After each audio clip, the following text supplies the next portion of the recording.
కొంతకాలంగా సోషల్ మీడియాలో మారుమ్రోగుతున్న పేరు సమంత. సినిమాల విషయాలపై కాదు, తన ప్రేమ పెళ్లి సంగతులతో సిటిజన్లకు బాగా దగ్గరైంది. ప్రస్తుతం ఆమె చేస్తున్న ఒకే ఒక cinema Janata garage. Hit director Koratala Shiva direction లో ఎన్టీఆర్ నటిస్తున్న ఈ సినిమాలో ప్రధాన కథానాయికగా ఈ ముద్దుగుమ్మ ఆడి పాడింది. ఈ చిత్రం ఆడియో రిలీజ్ వేడుక ఈ రోజు శిల్పకళా వేదికలో ఘనంగా జరగనుంది. ఈ కార్యక్రమానికి సమంత హాజరు కావడం లేదు. ఈ విషయాన్ని స్వయంగా ఆమె వెల్లడించింది.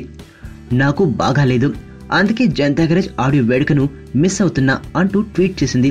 నిన్నటిదాకా సౌత్ ఇండియన్ షాపింగ్ మాల్ కోసం డిజైనర్ నీరజ్ కోనతో కలిసి చక్కగా ఫోటోషూట్ లో పాల్గొన్న ఈ బామ్మకు ఇంతలో ఏమైంది అని సిటిజన్లు అవాక్కవుతున్నారు.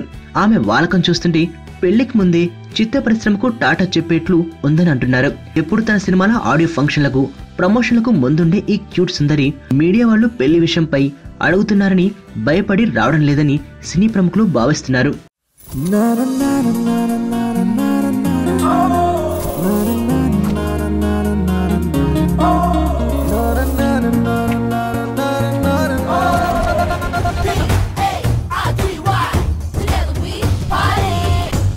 పాప బాబా రామ్దేవ్ బ్యాచ్ అన్నమాట.